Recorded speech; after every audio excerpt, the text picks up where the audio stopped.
오늘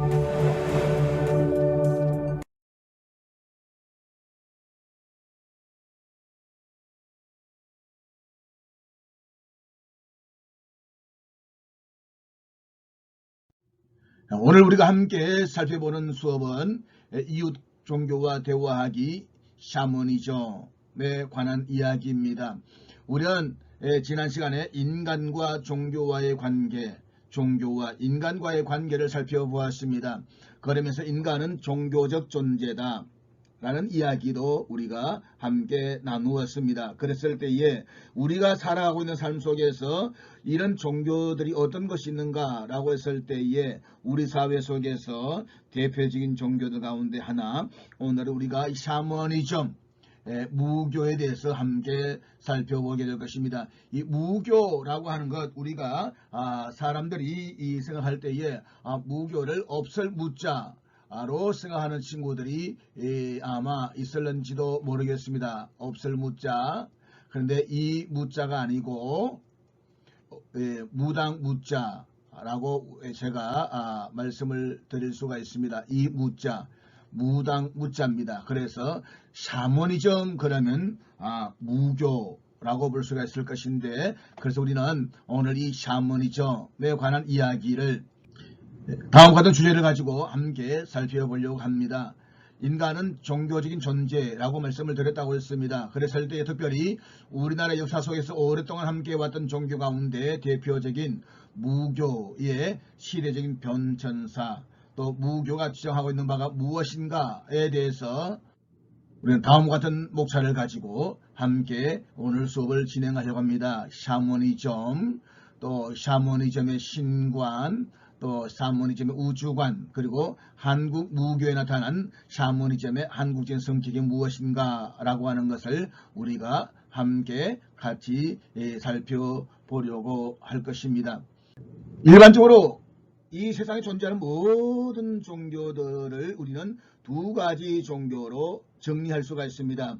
하나는 초등 종교고 다른 하나는 고등 종교라고 말씀을 드릴 수가 있습니다. 그랬을 때 초등 종교란 무엇이냐 라고 했을 때 초등 종교는 사람들이 자신들의 필요에 의해 가지고, 필요라고 했습니다. 필요에 의해 가지고 자연들을 통해서 신들을 알아가는 종교라고 말할 수가 있습니다. 쉽게 말하면 자연 종교, 하늘과 별과 달과 나무와 또 바위들, 이런 수많은 자연들을 통해서 신들을 알아간다. 그러니까 여기에서 신이라고 하는 것은 복수라고 말씀을 드릴 수 있습니다. 그래서 수많은 신들이 있습니다. 여기에 신과는 그렇기 때문에 범신론이라고 이야기할 수 있습니다. 범신론이라고 하는 것은 자연 삼라만상 모든 속에 신적 존재가 있다라고 하는 것입니다. 그러니까 바위에도 신적 존재가 있고 또 나무에도 신적 존재가 있고, 70년대까지만 하더라도 우리나라가 쉽게 볼 수 있던 것은 마을을 지나가면 마을 입구 앞에 당구나무가 있었고 또 천하대장군, 지하대장군 이런 것들이 있어가지고 사람들이 마을을 나올 때에 비나이다 빌었고, 또 마을을 마치고 집으로 들어갈 때에도 오늘 무사히 지켜주셔서 감사합니다 라고 또 그렇게 빌었던 그런 우리의 토속 문화가 있었습니다. 그런 점이 있어가지고 이런 종교들은 많은 신들을 섬기고 있습니다. 일본만 하더라도 보게 되면 일본에는 실제로 조사된 신만 해도 30만이 넘는다라고 이야기를 합니다.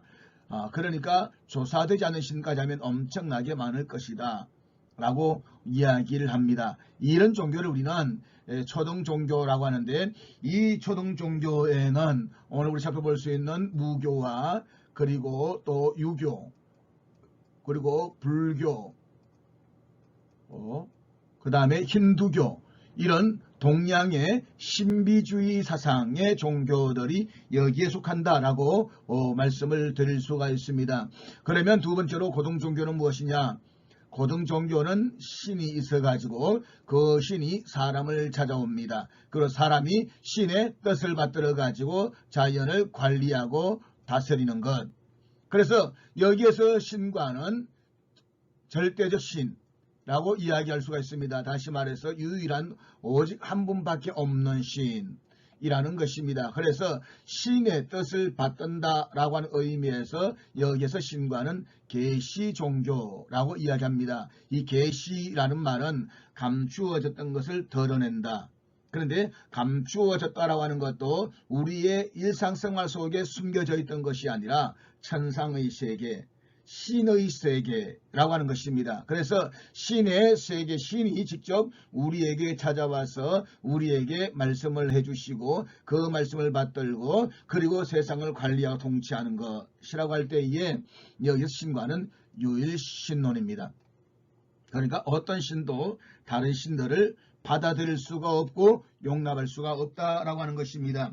이 종교들은 고대 근동지방에 발달했던 유대교, 그 다음에 기독교라고 말하면 로마 가톨릭교와 그 다음에 개신교를 우리가 다 포함한다라고 말씀을 드릴 수가 있습니다. 좀 더 말하면 동방정교회에도 포함하겠죠.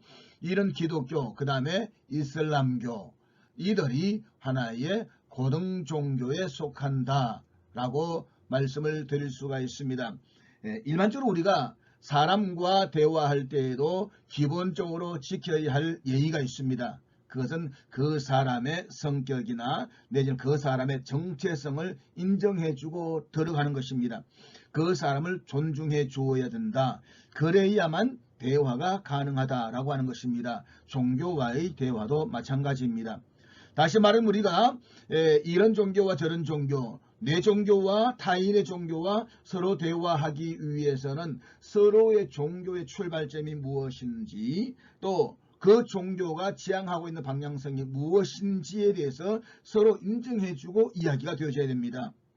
그렇지 않으면 종교 간의 대화는 일어날 수가 없습니다. 가령 초등 종교에서는 우리가 많은 신들을 섬기고 있습니다. 그렇기 때문에 거기에 또 다른 어떤 신을 하나 더 섬긴다라고 해서 문제될 것은 전혀 없습니다. 그렇지만 고등종교에서는 유일신입니다. 여기에는 다른 어떤 신도 들어오면 안 됩니다. 받아들이는 순간 그 종교는 이미 사라집니다. 그렇기 때문에 무슬림, 이슬람 세계에서도 마찬가지지만 이런 유일신과 내 있는 신앙을 갖고 있는 사람들은 다른 신들을 섬긴다는 자체를 인정할 수가 없고 또 그렇게 되면 결국 전쟁이 일어날 수밖에 없다라고 하는 것입니다. 그런데 우리는 오늘 우리 사회가 다원주의 국가, 종교적 다원주의 있지만 이 종교적 출발점, 종교적 성향을 우리가 제대로 이해할 때에 우리는 서로 간에 인정하면서 존중하는 가운데 아름다운 사회를 만들어갈 수 있을 것이다 라고 생각이 되어지는 것입니다. 그래서 우리는 먼저 이 초등 종교에 속해 있는 고대 동양 신비주의에 입각해 있는 종교들 가운데 특별히 우리나라뿐만 아니라 이 여러 나라들마다 존재해왔던 토속 종교, 샤머니즘에 대해서 우리가 함께 살펴보려고 합니다. 근데 특별히 우리가 이 샤머니즘, 무교는 우리 한국인들의 심성을 결정하는 데에 중요한 역할을 해왔다 라고 말씀을 드릴 수가 있습니다. 그랬을 때에 이 무교, 샤머니즘이 무엇인가 라고 하는 것을 계속 진행을 하도록 하겠습니다.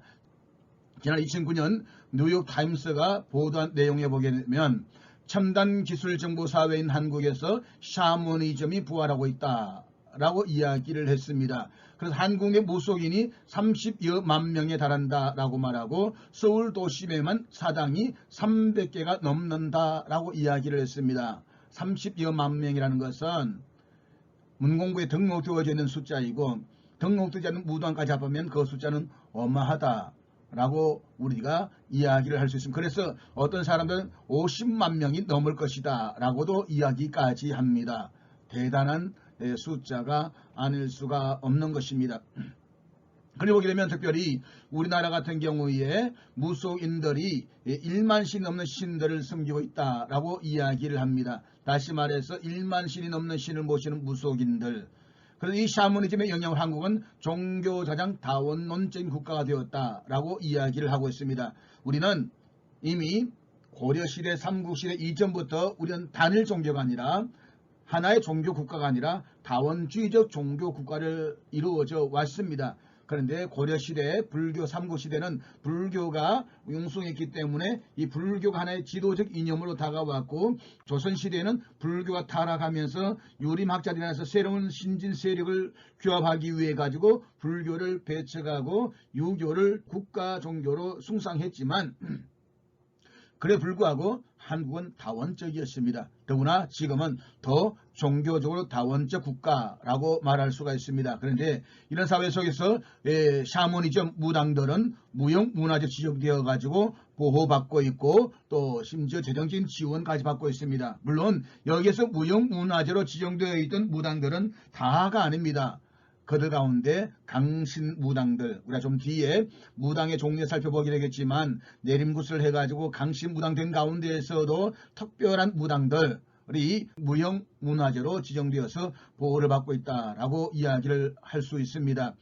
특별히 선거철만 되면 유명 정치인들이 또 유명 무속인들을 찾아가는 일들이 비일비재하게 일어납니다. 그리고 또 무속인들이 이번에는 누가 대통령이 되니 어떻게 되니 라고 하면서 예언을 하고 그런 일들을 쉽게 우리가 볼 수가 있습니다. 그만큼 우리 사회에 무속인들이 미치고 있는 영향력이 지대하다라고 말할 수도 있습니다. 자, 이 무속이 언제 들어왔느냐? 우리가 지도를 보게 되겠지만 종교도표를 보게 되지만 이 불교나 유교, 도교가 우리 사회에 들어왔던 것은 삼국시대, 유교가 고구려 372년, 불교도 마찬가지 이 시점에 들어왔습니다. 그런데 이 유교나 불교나 유교나 또 도교가 우리나라에 들어오기 이전에 재래 종교로 자리 잡고 있던 종교가 뭐냐? 바로 샤머니즘이었다라고 하는 것입니다. 그러니까 이 샤머니즘은 유교, 불교, 도교 이런 종교가 우리나라 4세기쯤에 들어왔는데 이전에 하나의 샤머니즘이 자체적으로 민속 종교로 자리를 잡고 있었다라고 하는 것입니다. 그런데 이 샤머니즘은 한국의 고유한 종교는 아닙니다.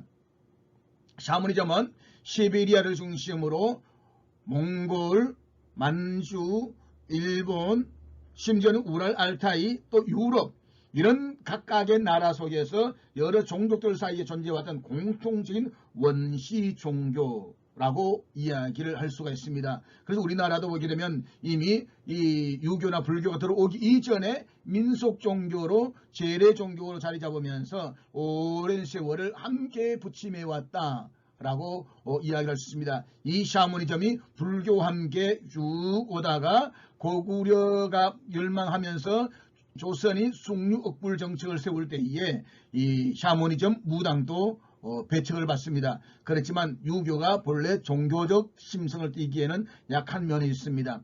그래서 조선 말기를 가게 되면서 다시금 궁중에 무당들이 들어가기 시작하고 그러면서 샤머니즘이 발달되어 왔던 그런 하나의 역사를 가지고 있습니다. 그런데 이 샤머니즘이라는 것이 본래 어떤 일정한 교리나 조직의 체계를 가지고 있지를 않습니다. 그렇기 때문에 이 종교는 원시 종교였기 때문에 그 민족을 따라 가지고 각기 특색을 달리해왔다라고 말할 수가 있습니다. 그 특색을 우리는 뒤에 샤머 기능에서 우리 한국의 샤머니즘 특징이 무엇인가를 통해서 우리가 한번 확인할 수가 있을 것입니다.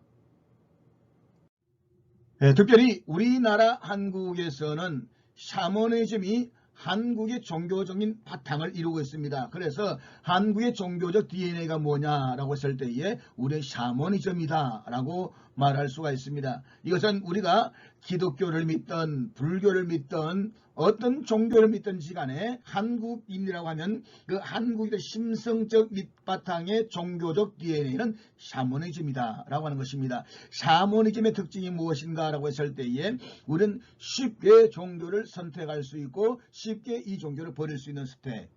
그 다음에 또 하나 샤머니즘의 특징은 뭐냐? 우리 쉽게 홍분하고 쉽게 하나가 될 수 있는 그런 성향들도 가지고 있습니다. 이런 것들을 우리가 뒤에 살펴보면서 함께 보게 되겠지만 그런 점이 있어가지고 한국인의 종교적 바탕은 DNA는 샤머니즘이다 라고 말씀을 드릴 수가 있습니다. 그래서 이 샤머니즘이 외래 종교, 불교와 유교와 도교 이런 종교들을 받아들이면서 이 종교들과 혼합하고 변형하면서 그러면서 역사 속에 흘러왔습니다.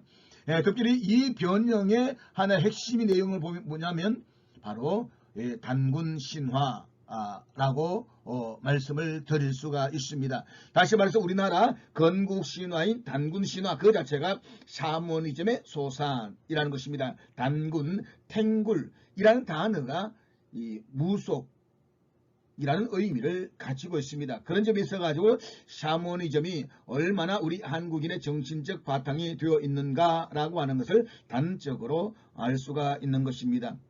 그래서 샤머니즘은 항상 민중의 생활을 지배해왔고 또 다른 종교와의 혼합 속에서 한국 문화의 운명을 좌우해왔다라고 말씀을 드릴 수 있습니다. 이 사실을 우리는 특별히 이 팔관에 고려시대의 팔관에나 또 화랑도를 통해서도 우리가 짐작할 수가 있습니다. 고려시대 팔관의 제의식의 모습이라고 할 수가 있습니다. 이 팔관의 핵심 의례는 백희가무인데 국선이 천령과 오악과 명산과 대천, 용신 등 톡속신령에게 국가와 왕실의 안녕을 비는 것이 팔관회 라고 말씀을 드릴 수가 있습니다. 화랑도, 이 화랑의 정신 이념이었던 풍류도 특성도 아마 그 가무를 통해서 토속 신령들에게 복을 비는 행사로 불교 행사라고 할 수도 없고 도교와도 다른 그런 점이 있어가지고 샤머니즘과 불교와 도교가 함께 어우러진 것이 화랑도였다라고 이야기를 할 수가 있습니다. 그래서 원시 종교에 있어가지고 종교가 곧 사회였다라고 하는 점이 있어가지고 종교로서의 사회적 기능이 따로 없다는 것이 하나의 그 이유라고 말할 수가 있습니다. 한편 주술신앙은 사회의 고정적 정체와 작용을 통해 가지고 창작적 문화 형성을 저해합니다. 그리고 샤머니즘이 가지고 있는 안이한 공리적 해결책 등은 그 자체 발전도 없고 문화의 추진력이 될 수도 없습니다.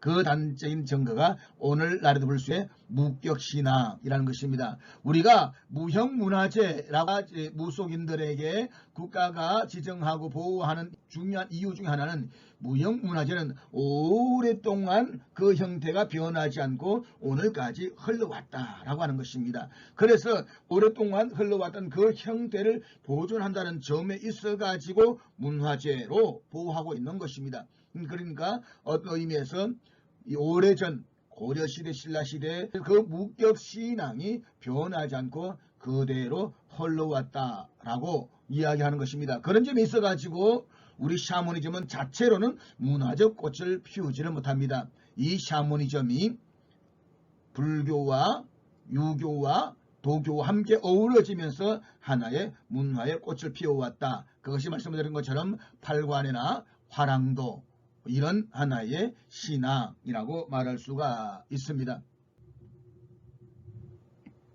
이 샤머니즘, 우리의 샤머니즘은 애니미즘을 기초로 하고 있습니다.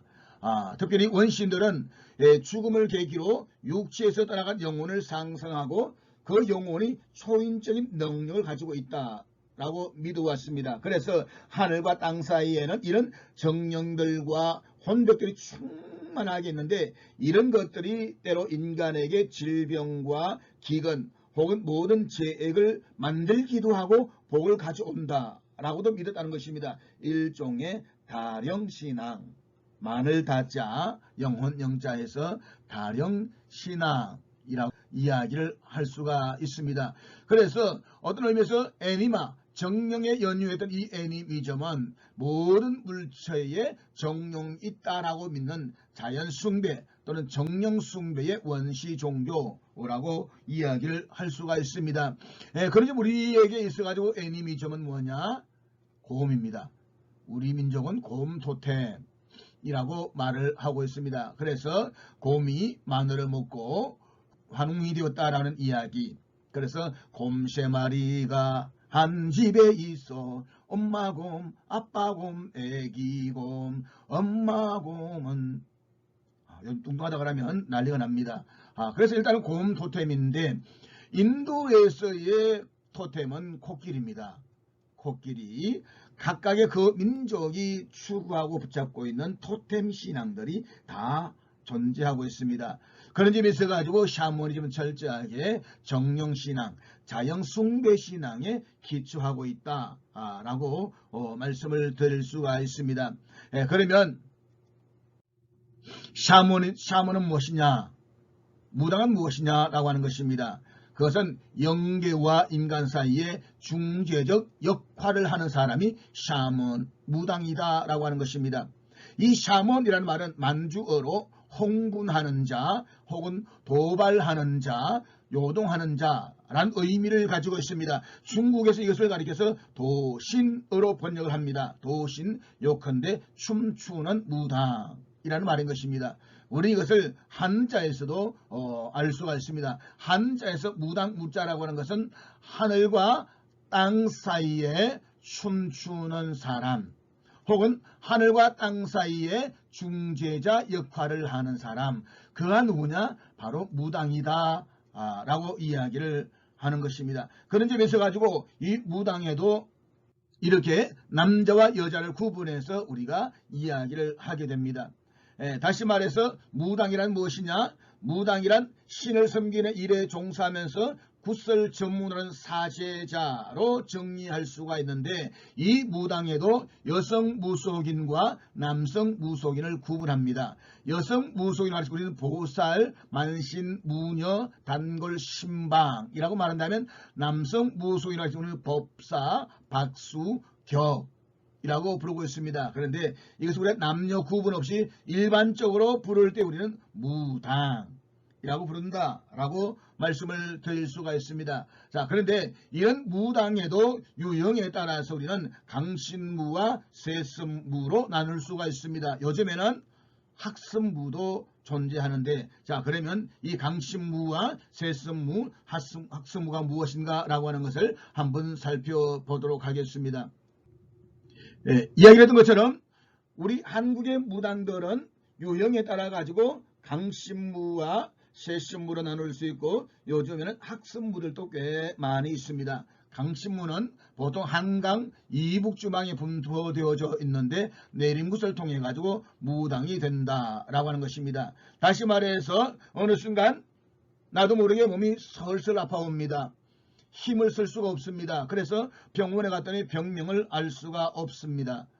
아무리 약을 쓰고 병원에 가도 도대체 당신 병은 모르겠습니다 라고 합니다. 그런데 어느 날 무당한테 갔더니 당신 신이 내렸다고, 그러니까 굿을 해가지고 신을 받아서 무당이 되어야 된다 라고 이야기를 합니다. 우리 이것을 가리켜서 신병이라고 이야기합니다. 신병 내렸다 라는 것입니다.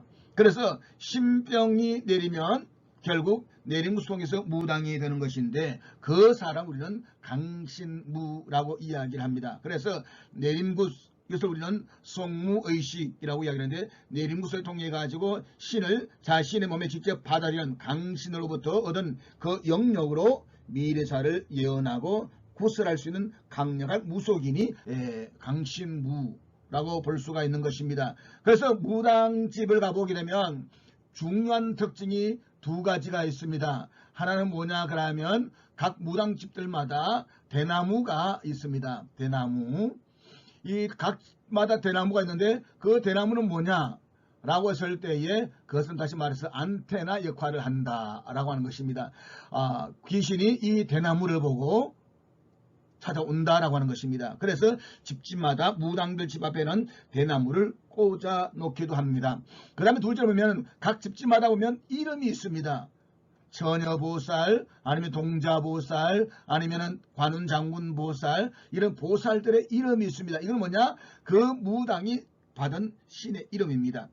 어느 날 잠을 자는데 꿈속에서 마구 산을 헤맵니다. 깊은 산을 헤매다가 땅을 팠는데 거기에 애기 뱀의 쪼가리가 나왔습니다. 그러면 이 사람은 애기 보살입니다. 애기 귀신을 받은 겁니다.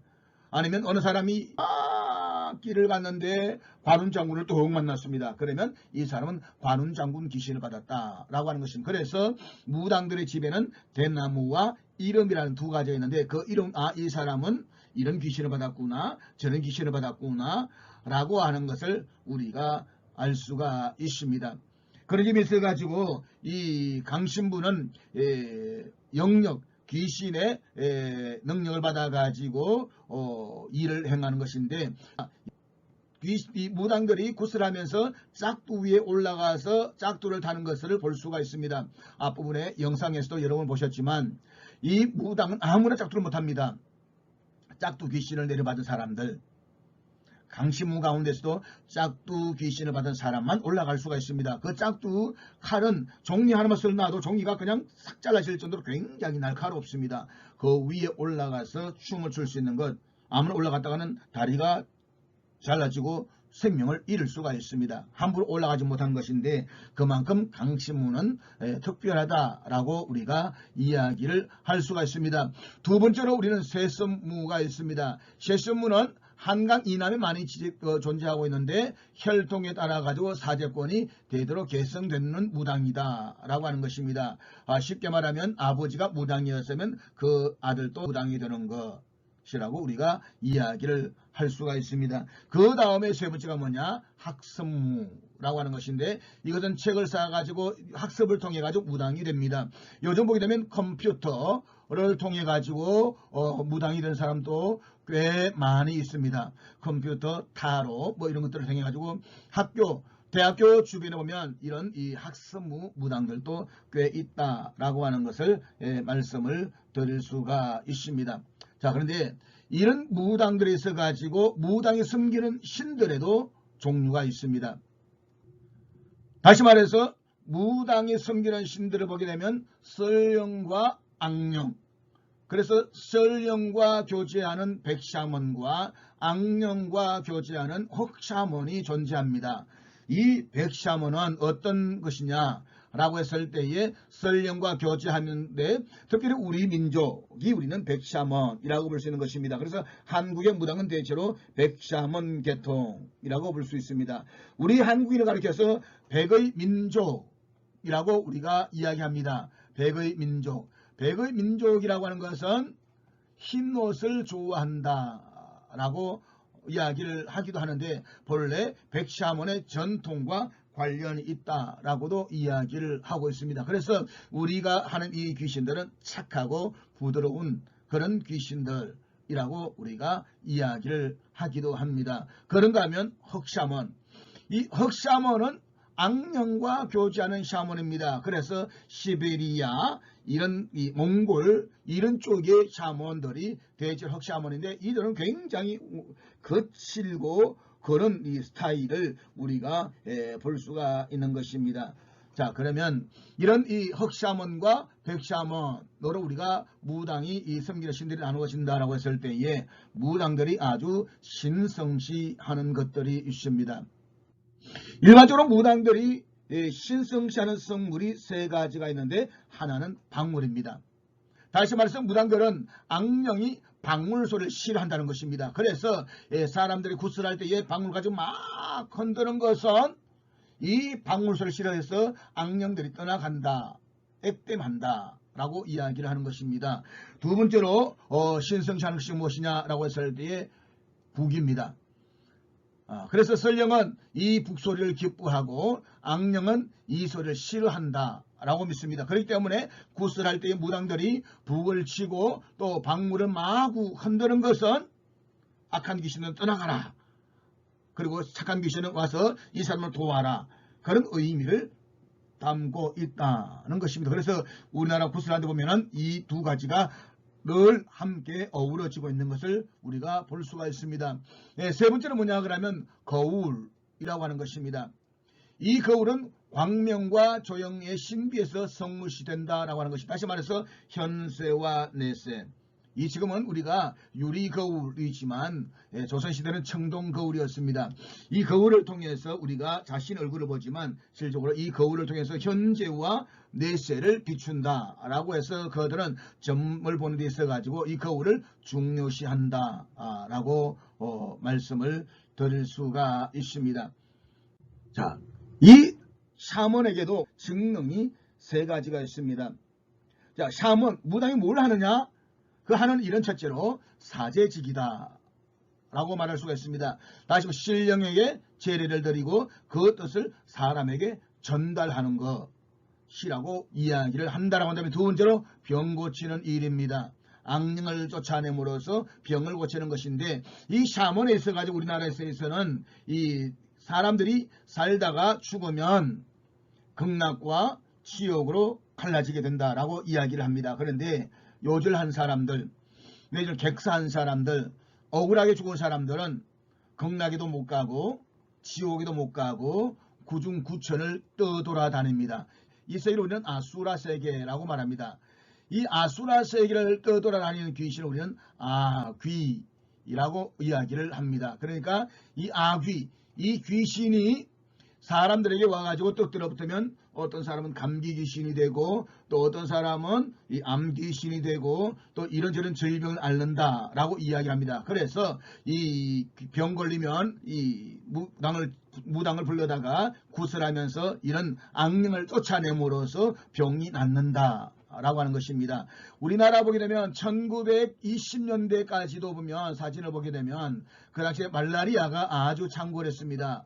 말라리아가 창궐할 때에 그 말라리아를 치료하는 치료제가 뭐였냐 그러면 부적이었습니다. 그래서 어떤 사람도 보게 되면 등 뒤에다가 부적을 붙여놓고 그것이 말라리아를 퇴치한다, 그렇게 했던 역사적 사진들도 볼 수가 있습니다. 그러니까 샤먼이 뭘 하느냐? 샤먼은 병 고치는 일을 한다 라고 했을 때에, 세 번째로 샤먼이 하는 일은 뭐냐? 예언직이다 라고 하는 것입니다. 다시 말해서 길흉을 점친다. 우리가 살아가다 보면 이런저런 어려운 일들을 많이 당하게 됩니다. 그런 어려운 일을 당할 때에 와, 이런 일을 당할까? 나는 왜 이렇게 자꾸만 어려운 일을 당할까? 라고 불안해하기도 합니다. 그럴 때에 우리는 누구를 찾아가느냐? 샤먼을 찾아가서 무당에게 굿을 볼 때도 많습니다.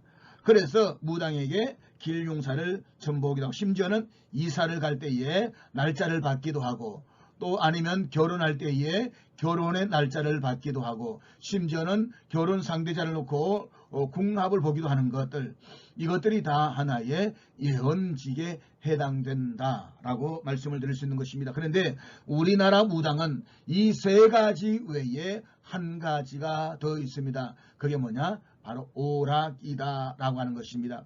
그래서 한국인의 무당은 이 오락이 첨가되어 가지고 네 가지의 직능을 가지고 있다라고 말할 수가 있습니다. 지금도 우리나라는 이 무당이 이 굿을 하는 날 보면 온 동네 마을 사람들이 이 잔치를 벌입니다. 옛말에 굿을 보고 떡을 먹는다라는 이야기가 있습니다. 굿을 하는 날에는 함께 잔치가 벌어지는 것입니다. 그래서 과거에 미국 기자가 우리 한국인들의 상황을 보면서 뷰티 인 코리아 라고 하는 이 글을 썼던 적이 있습니다. 뷰티 인 코리아, 한국의 아름다움이라는 내용입니다. 그 한국의 아름다움은 뭐냐 하면, 한국인들은 어디를 가든지 간에 음악이 있다라고 하는 것입니다.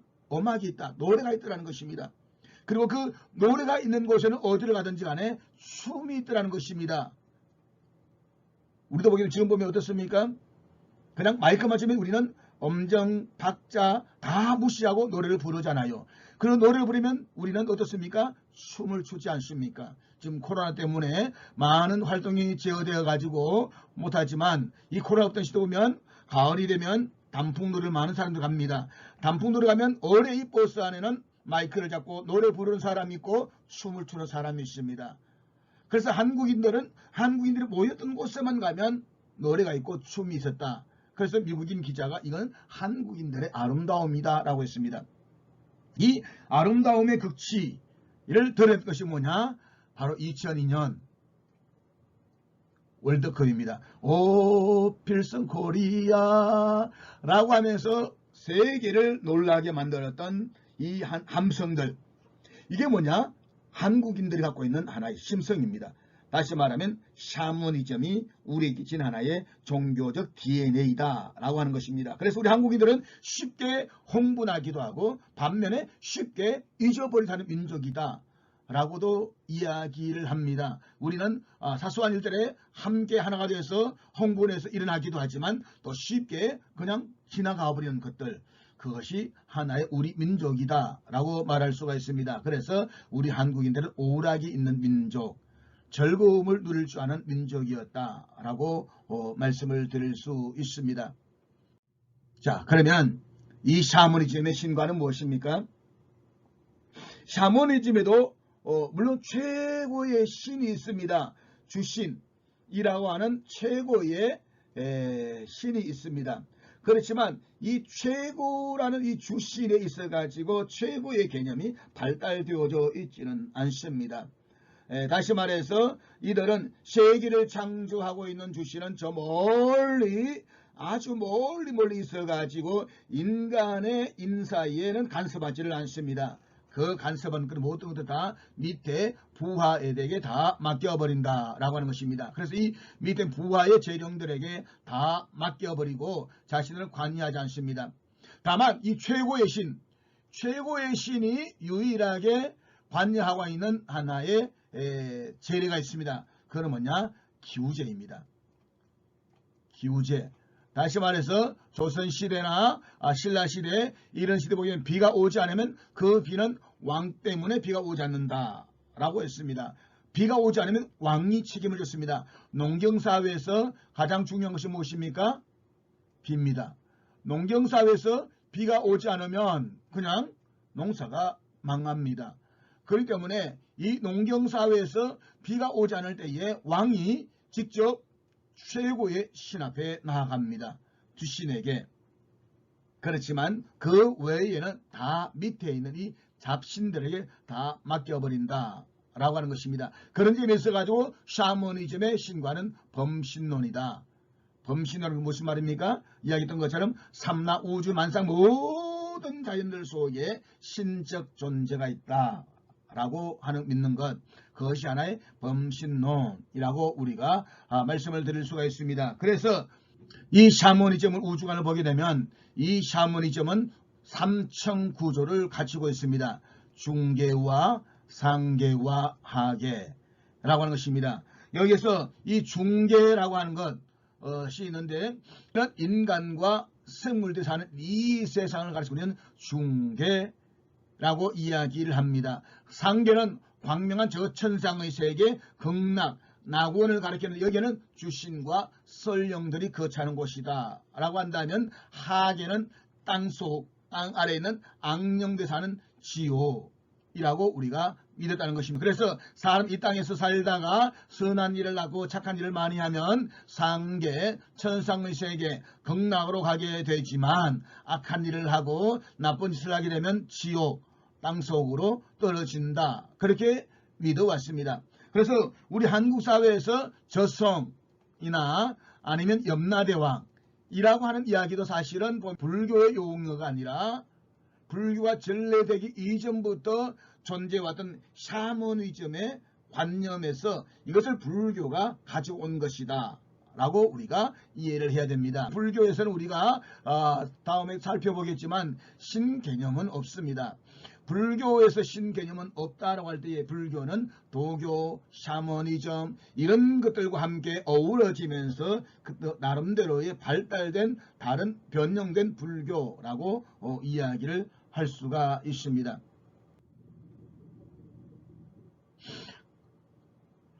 그런 점에 있어 가지고 샤머니즘에서도 인간의 심판선상과 윤리사상은 있다라고 말할 수가 있습니다. 왜냐? 상계와 하계, 낙원과 극락과 지옥을 있으면서 구원하고 있으니까 윤리사상은 있고 또 마지막 죽음 이후에 심판도 있다라고 말할 수 있지만, 그러나 샤머니즘의 중요한 관심은 인간의 윤리가 아니라 영계가 조작하는, 그러니까 악령들이 조작하는 이 재액으로부터의 인간 해방이다라고 하는 것입니다. 그러니까 어떻게 하면 이런 악한 영들로부터 인간에게 도오는 이런 재액들, 이런 이 환란들, 이런 질병들을 쫓아낼 것인가 라고 하는 인간 해방에 관점을 두고 있다라고 하는 것입니다. 그렇기 때문에 엄밀한 의미에서 얘기한다면 윤리사상이나 죄관념 혹은 최후의 심과 같은 사상이 샤머니즘에는 없다 라고 이야기할 수 있습니다. 또 샤머니즘은 발전 교리를 가지고 있는 것이 아닙니다. 지금 샤머니즘의 무당들의 모든 교리는 사실은 신라시대는 그 이전과 똑같습니다. 이들은 발전된 어린 교리나 책을 가지고 있지도 않습니다. 요즘 보게 되면 인터넷으로 보니까 이런 무당들도 그 나름대로 하나의 협회를 만들어 가지고 자기들의 교리를 만들려고 이렇게 하고 있지만 샤머니즘은 교리가 없습니다. 그렇기 때문에 이 샤머니즘 무당은 다른 종교와 쉽게 혼합하고 타협한다 라고 하는 것입니다. 이 다른 종교와 타협하고 혼합한다라고 하는 것은 이야기했던 초등 종교에 속한 종교들이다 라고 말할 수가 있습니다. 그래서 이 종교도 함께 어우러지면서 우리나라 오면 팔관의 화랑도, 심지어는 팔만대장경 이런 것들을 문화의 꽃을 피워왔다라고 말씀을 드릴 수가 있습니다. 자, 그렇다면 이제 마지막 살펴볼 수 있는 건 뭐냐? 한국 무국에 나타난 한국적인 성격입니다. 자, 중간고사 약술 문제에 시험에 나올 수 있는 확률이 33%입니다. 제가 시험을 낼 수 있는 약술 문제는 3가지 정도로 예제를 드릴 것입니다. 그 예제 가운데 하나가 이 문제입니다. 그러니까 여러분들이 시험 공부를 할 때에 이 부분들을 꼭 기억하시기를 바랍니다. 자, 중간고사 때의 약술 문제, 한국 무국에 나타났던 한국적인 성격에 대해서 약술하세요 라고 말하면 여러분들이 이렇게 써야 되는데 의타성, 보수성, 네, 그리고 하면은 현실주의라고 볼 수 있는데 문제는 단순히 의타성이라고만 쓰면 점수를 주지 않습니다. 의타성 그러면 거기에 대해서 여러분들이 나름대로 이렇게 설명을 좀 달아주어야만 점수가 나온다는 것 꼭 기억해 주시기를 바랍니다. 그래서 한국 무국에 나타났던 한국적 성격 첫째로 의타성입니다. 다시 말해서 일체 생활 현상을 초월적인 신령에게 그 근거와 책임이 있다라고 넘겨버렸습니다. 천지신명이 우리들의 운명과 생활을 좌우한다라고 믿었기 때문에 것입니다. 그렇기 때문에 일체의 모든 운명에 관한 것들을 다 이들에게 위임해버렸습니다. 길융화봉이라고 하는 것도 오로지 운명적인 것이 되어버렸습니다. 그렇기 때문에 자기의 생활과 운명에 대해서 자기 자신이 주체적인 책임을 지고 결단하려고 하지 않습니다. 옛날에 보면 우리의 어머니, 할머니들 시기에 보게 되면 시집을 가고 난 뒤에 남편이 술주정이고 돈도 갖다 주지 않고 맨날 패고 그러면 너무 힘들게 살아가던 그런 시기였습니다. 너무 힘들고 힘들어서 도저히 견디지를 못해서 친정에 찾아와서 친정 엄마 앞에 앉아서 엉엉 웁니다. 엄마 나 못 살겠어 안 돼. 그러면 어머니가 딸에게 하는 말이 늘 있었습니다. 다 네 팔자 소원이다. 네 팔자 소관이다 라고 했습니다. 팔자 소관. 이게 뭡니까? 결과적으로 운명으로 받아들이고 살아라 이 말입니다. 네 인생은 그게 팔자다. 이게 뭐냐? 바로 샤머니즘 무교가 우리 한국인들에게 주어진 하나의 성격이라고 말할 수 있는 것입니다. 그렇기 때문에 여기에 어떤 의미의 철저한 한국의 의타적이고 의존주의가 존재하고 있다고 말한다면 두 번째로 보수성입니다. 다시 말하면 의타성이 강했던 한국인에게는 진취성이 없었습니다. 왜요? 이미 다 결정되어져 있잖아요. 시대 때의 양반의 계급이 거의 13에서 약 15%였다라고 이야기를 합니다. 절대적으로 부족했던 이 13에서 15%가 조선사회 전체를 지배하고 통솔할 수 있던 중요한 이유가 어디 있을까요? 물론 중요한 것은 유교 사상이기도 합니다. 유교. 그렇지만 그 밑바탕에는 바로 이 샤머니즘도 무시할 수 없다는 것입니다. 왜요? 이미 인생을 태어날 때에 팔자소원은 결정되어져 있다. 상놈은 태어날 때 상놈이고 왕은 태어날 때 왕놈이 왕이고 왕족이고 그렇게 결정되어 있기 때문에 그들을 받아들이고 살아라 이 말인 것입니다. 그렇기 때문에 자신의 삶을 개척하고자 하는 그런 진취성이 우리 안에 없었다라고 말할 수 있는 것입니다. 따라서 현실에 대한 책임과 논리적인 결단이 없는 한국인들에게는 자기 변혁과 환경개혁에 무관심했습니다. 또 모든 것이 자기에게 책임이 있는 것이 아니라 초월적인 신명에게 근거되어져 있기 때문에 혁신의 필요성을 느끼지도 않습니다.